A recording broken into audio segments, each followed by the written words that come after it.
Hoje eu tenho meu tempo mais curto, né? Gênesis 2, 26. Ontem o meu neto falou, ele me chama de pai, ele fala assim, pai, mas que lanche bom deram ontem lá, hein? Ele comeu 5 pãozinhos daqui. Ele vai fazer 13 anos, mas está numa época, Marconi, de comer. E ele comeu, Marconi, comeu. Eu falei, glória a Deus pela vida dele. Gênesis 2,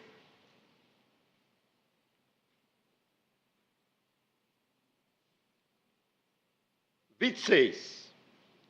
Não, 1,26. Desculpa, os irmãos estão... eu fiz para provar os irmãos, para ver se os irmãos estão afinados mesmo. Estão afinados, hein, irmão? Eita, vamos ficar de pé, para a gente ler a palavra de Deus?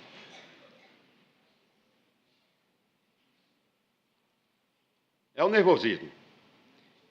E disse Deus, façamos o homem à nossa imagem, conforme a nossa semelhança, e dominem sobre os peixes do mar, sobre as aves do céu, sobre o gado, e sobre toda a terra, sobre todo o réptil, e que se move sobre a terra. Vamos orar. Santo Deus e bondoso Pai, muito obrigado, Deus, pelo privilégio de estar pregando aqui nesse local, aonde um pastor, Deus, ficou a maioria do tempo dele aqui nesse local pregando a Tua palavra.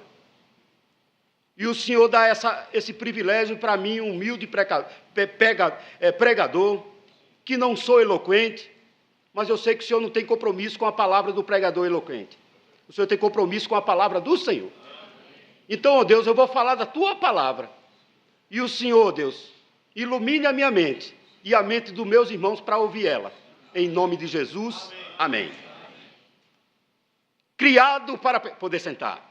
Ontem os adolescentes deixaram o pessoal de pé um minuto, e o pastor Fernando, só prestando atenção, seria mandar sentar, o pastor veio aqui e falou, pede para sentar.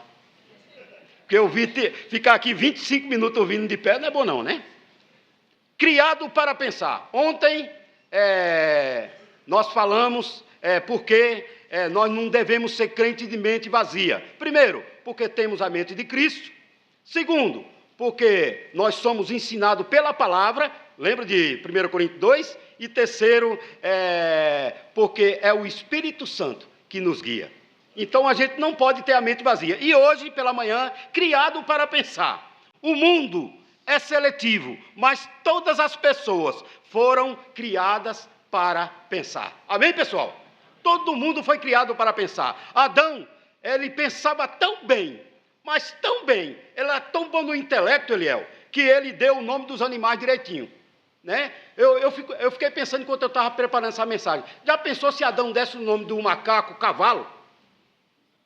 Né? A gente olha para o macaco e ele tem cara de macaco.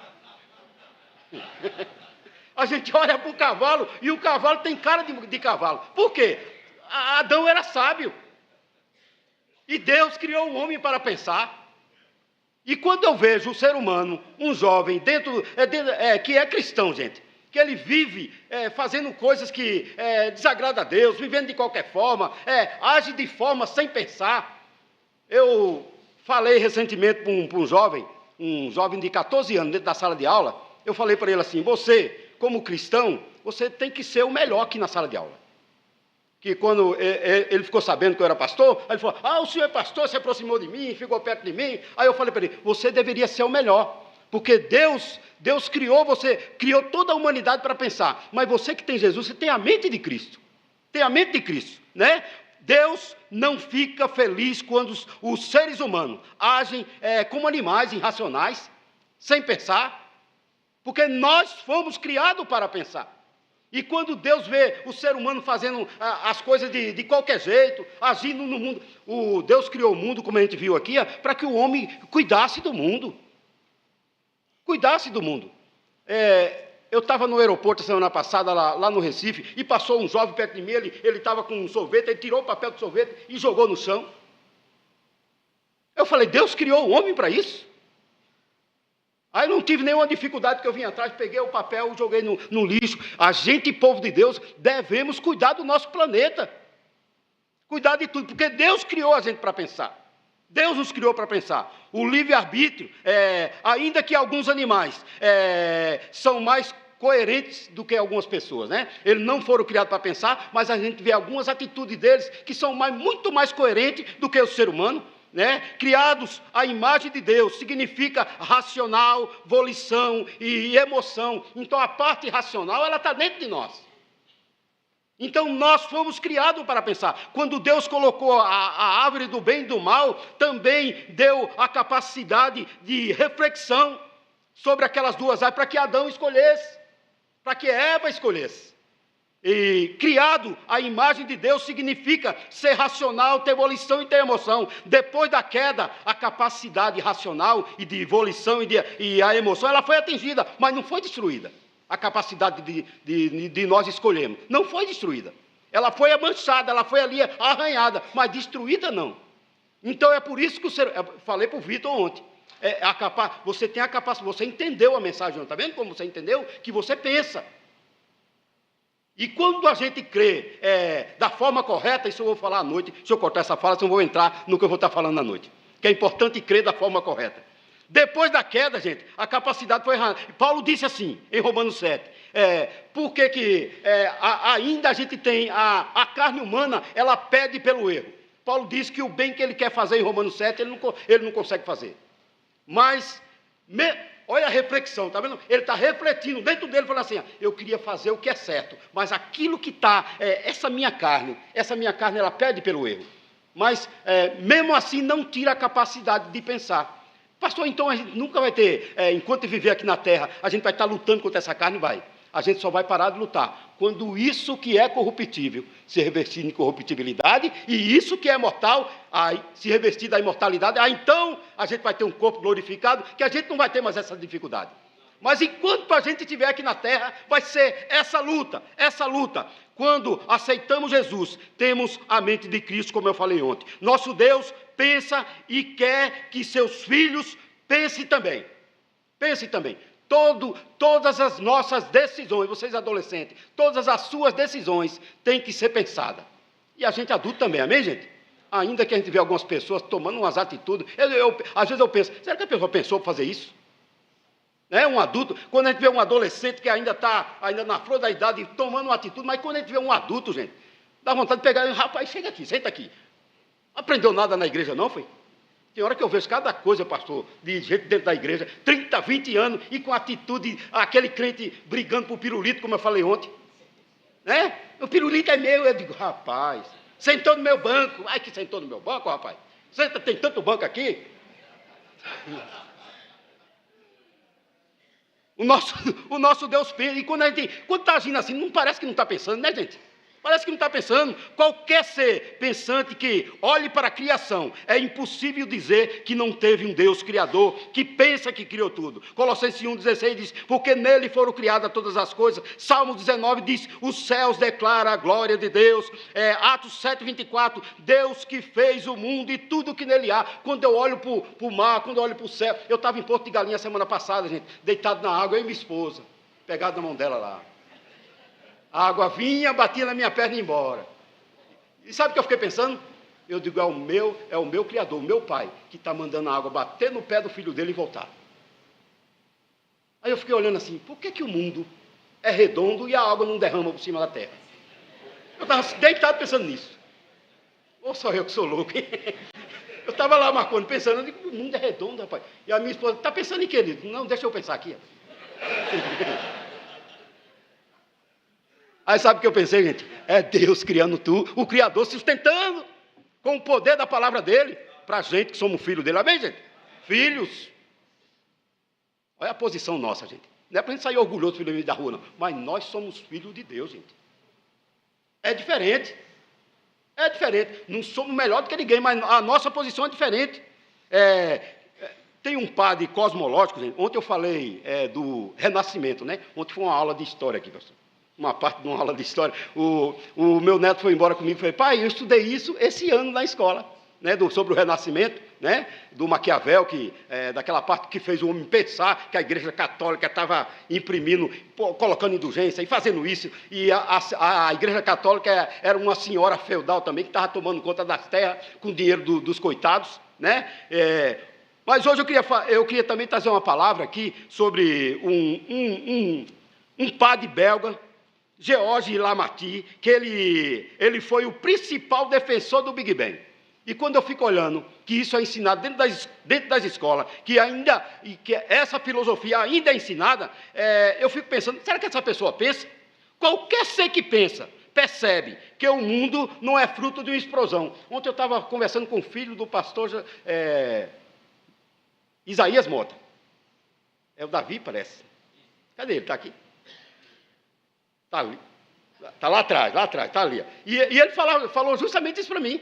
Né? Mas isso é ensinado dentro da escola, uma filosofia ultrapassada, que qualquer pessoa que pensa, logo ele chega à conclusão que não foi o Big Bang. O sol, o mar no lugar certo, a lua no lugar certo, tudo certinho no lugar. Não foi um Big Bang, uma explosão que colocou o céu, que colocou o sol, que colocou a lua, que preparou tudo. É um ser que pensa. Não sei o que pensa. Charles Darwin foi um biólogo naturalista, inglês, nascido em 1809. Ele estudou tanto para ter uma teoria falida. Mas é falida, mas é ensinada dentro das escolas. Ah, que tristeza, que tristeza. Uma teoria que continua a teoria até hoje. Se a teoria não era nem para estar dentro das escolas. Né? Se a teoria não era para estar dentro das escolas, não. Satanás, quando quer destruir alguém, ele ataca a mente. Sabia? Ele tem atacado a mente dos professores da faculdade para destruir os nossos adolescentes. Tem um adolescente que vai estar para entrar na faculdade o ano que vem, e eu falei para o Tiago, vamos preparar ele. Porque eu sei os professores que vão estar lá na faculdade ensinando para ele. Você sabia que uma boa parte do jovem, não vou falar todos, não estou generalizando, mas quando ele entra na faculdade, muda a cabeça. Lá na nossa igreja tem dois, pastor. Mudou a cabeça, saiu da igreja. Até hoje a mãe dele está lá, se ajoelha na quarta-feira pedindo oração, e eu quarta-feira vendo ela ajoelhada orando, aquilo cortou meu coração, porque lá ele aprendeu a beber, lá ele aprendeu isso, lá ele aprendeu aquilo. Satanás, ele vai aqui no entendimento, na forma de pensar, como diz 2 Coríntios 4,4, ele cega o entendimento, porque quando ele cega o entendimento do ser humano, até cristão, pastor crente também, crente, se ele não tiver firmado na palavra de Deus, ele vai começar a achar que algumas coisas é radicalismo, que é cético, aí ele começa a tornar uma pessoa cética. Por isso que você vê pessoas que defendiam o evangelho e daqui a pouco ela está lá. Eu digo, meu Deus, não parece, nem parece uma pessoa que pregava na igreja, que tinha uma posição doutrinária boa. Pastor, por que Deus criou o homem para pensar? A minha mensagem vai começar agora. Amém, gente? Eita, vocês estão corajosos. Agora vai começar a mensagem, mas daqui a pouco eu termino, porque os pastores não... Ontem eu fui longe, né? Eu falei, os pastores não estão aqui, então a gente vai longe. Mas o pastor Fernando olhou para mim assim. Eu digo, opa. Logo 3, rapaz, é difícil, não é fácil não. Vamos lá. Pastor, por que Deus criou o homem para pensar? O texto diz, né? E disse Deus, façamos o homem. Né? Deus criou o homem para pensar. Para quê, gente? Para que nós fôssemos o seu representante aqui na terra. Seu representante. Nós somos representantes de Deus, gente. Nós somos a embaixada de Deus na terra, a igreja. Amém, gente? A embaixada de Deus aqui na terra somos nós.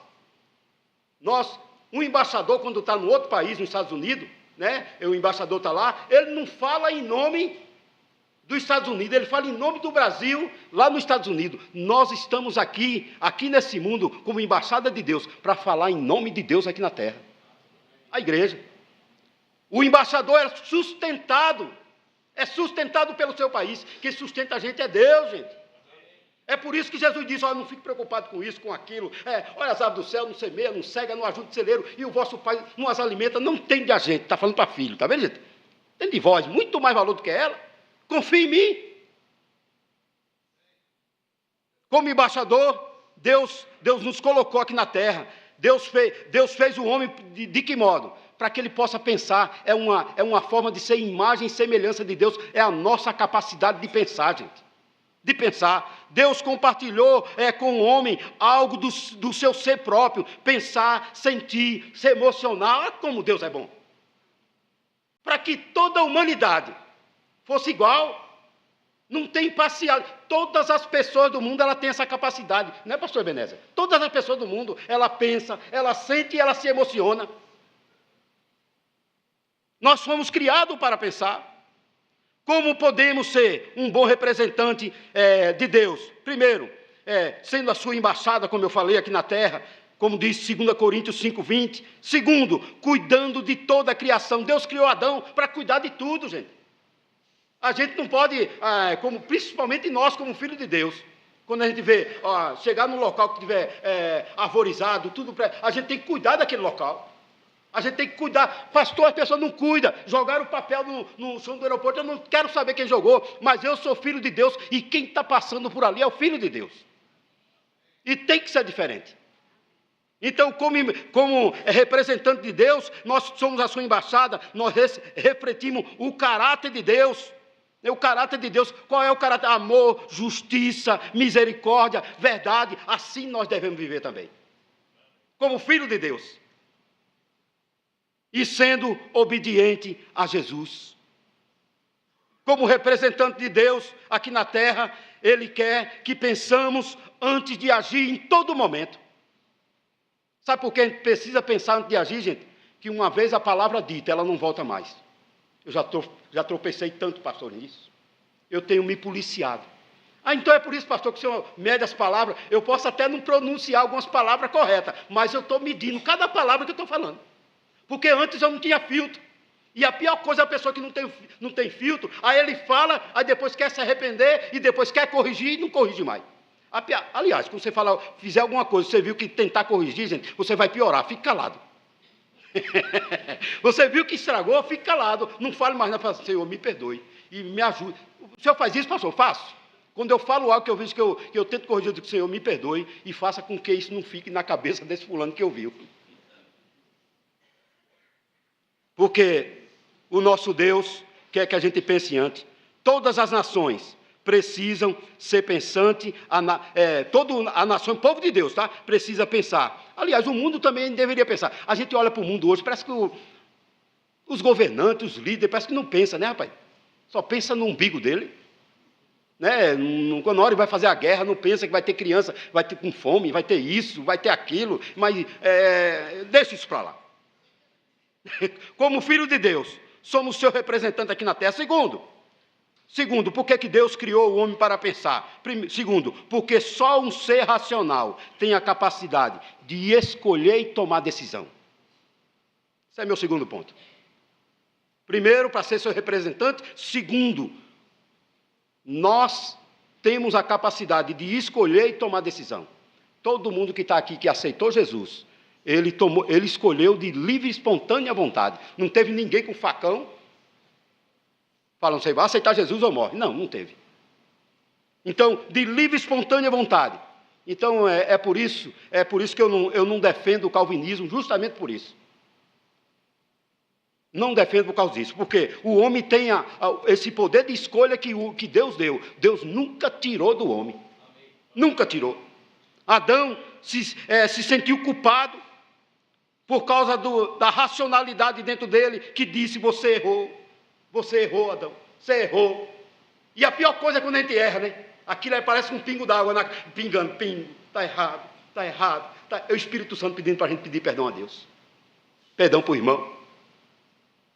O amor de Deus é perfeito, porque Ele dá a opção de nós escolhermos. Amém, gente? O amor de Deus é perfeito. Se Deus não desse a opção da gente escolher, não era perfeito, porque era um amor que eu tinha que fazer aquilo. Deus impunha uma condição que eu tinha que amar, mas Deus é tão bom que Ele deixou para a gente escolher. E o verdadeiro amor é justamente esse, quando dá a opção de eu escolher se eu quero amar ou não. É por isso que a gente não chega perto de uma pessoa, seja meu amigo, me ame. Não, amigo não se faz. Tem gente que quer fazer amigo. Amigo se faz assim não, gente. Amigo é com o tempo. Tem gente que quer fazer amizade com uma pessoa, pegar na mão e falar, é meu amigo. Não, pegar na mão não é amigo, não. Né? O amigo se forma com o tempo. Sabe quando é... Pastor, quanto que uma pessoa é amigo da outra? Quando ela senta do lado da outra, as duas ficam caladas e não fica constrangido. Entendeu? Se você sentar perto de uma pessoa e ficar incomodado, aí você olha para um lado e... O que é que eu vou dizer? Não, sabe, não é amigo não, gente. O amigo, você senta um do lado do outro, fica os dois assim, calado. Aí olha para o outro, não fica constrangido, nem fica sem graça. Essa é uma tese minha, tá? que eu vou vendo pela vida aí. Não foi ninguém que disse, não. Só um ser racional que ama a Deus faz escolha correta. Josué 24 diz, se vocês quiserem escolher o que vocês quiserem, pode escolher. Se vos parece bem aos vossos olhos escolher isso, escolha. Eu e minha casa, nós vamos escolher servir a Deus. Olha a escolha que os irmãos fizeram aqui, uma escolha acertada. Amém, gente? De estar na casa de Deus. E por último, para mim encerrar, porque Deus criou o homem para pensar? Para ser o representante de Deus aqui na terra. Segundo, porque só um ser racional tem a capacidade de escolher e tomar decisão. E terceiro, para que pudéssemos sermos responsáveis pelos nossos atos. Se nós não pensarmos, uma criança, na inocência dela, ela é responsável pelos atos dela? Na inocência, não. Mas quando sai do período da inocência, que vem a consciência, a gente batista bíblica é dispensacionalista, é show de bola, né? Quando sai da inocência, que vem a consciência, eu digo, rapaz, para que pudéssemos sermos responsáveis pelos nossos atos. A semana passada eu estava em Porto de Galinha, eu falei isso, mas teve não vou falar aqui que está na internet, mas teve aqueles homens que andam meio assim. Ficou bravo comigo. Um rapaz que canta estava lá e falou, pastor, você não está cantando? Ele falou, pastor, estou com a minha voz ruim, estou tentando cantar. O senhor quer cantar? Eu digo, vou. Você já foi em Porto de Galinha? Aquela praça principal, você vai ver um cidadão lá, esse cidadão aqui cantando no meio da praça. E eu vi que na hora que eu estava cantando, tinha uma pessoa dessa. Uma não, duas, de mão dada, de sapato alto. Aí eu falei, todos nós somos responsáveis pelo nosso ato, mas Deus é tão amoroso que mandou Jesus. Aí eu comecei a cantar, Deus enviou seu Filho amado. Depois, se você olhar, você vai ver lá. Essas pessoas, quando estiverem diante de Deus, vão ser responsáveis pelos atos dela. E nós, também por negligência, ou por não fazer a vontade de Deus. Adão foi responsável... Por que ele foi responsável? Porque Adão tinha a capacidade de pensar e de escolher, ele foi responsabilizado. Se não tivesse livre-arbítrio, não havia liberdade. Mas quando ele viu o que ele fez, ele ficou triste. Ele fugiu de Deus. Porque toda pessoa que está fora da vontade de Deus e conhece a palavra de Deus, a primeira atitude dela é fugir. É dizer, eu vou fazer a minha igreja sozinha na minha casa. E hoje tem crescido, eu vi o pastor Ebenezer pregando esse dia, falando que tem crescido o número de desigrejados, e tem mesmo. Porque a pessoa às vezes está no erro, não quer se consertar. Aí ele prefere ir embora, em vez de se voltar e falar, Senhor, me perdoe. Pastor, o senhor já fez isso? Quantas vezes eu já fiz? Quantas vezes errado lá na Maranata, Ruth? Eu estou vendo que a Ruth está ali. O pastor Ebenezer fazia o apelo, e eu com o coração todo arrebentado. Lembra daquele vício que eu falei ontem? Era aquilo. Eu vinha, me ajoelhava, Senhor, me ajude. Todo o apelo estava lá na frente, ajoelhado. A parte racional dizia para mim, você está sendo responsável pelos seus atos. A consequência da irresponsabilidade de Adão, separação de Deus. Gênesis 3, 8 e 10. Olha o que acontece com o homem, está vendo? É por isso que ele fica desigrejado. Entrada no pecado e no mundo. Ele começa a fazer as coisas que o mundo faz e não sente mais nada. Condenação espiritual. Salmo 51, 5. Sofrimento e trabalho árduo. Quando você vê alguém reclamando do trabalho, reclama de Adão. Trabalho árduo, morte física e morte espiritual. Olha o que acontece. E o ser humano, lá no céu, quando ele estiver diante de Deus, ele vai estar com a sua plena consciência, sabendo por que ele está naquela condenação. Aqueles que não aceitaram Jesus e aqueles que vão estar diante de Jesus envergonhados. Que nós não sejamos essas pessoas. O erro de Adão não pegou Deus de surpresa. Porque ao criar Adão, Deus já tinha em mente revelar, por meio do primeiro Adão, o segundo homem, Jesus Cristo, como diz Romanos 5, 15 a 19. Para resolver o nosso problema. Que Deus abençoe os irmãos.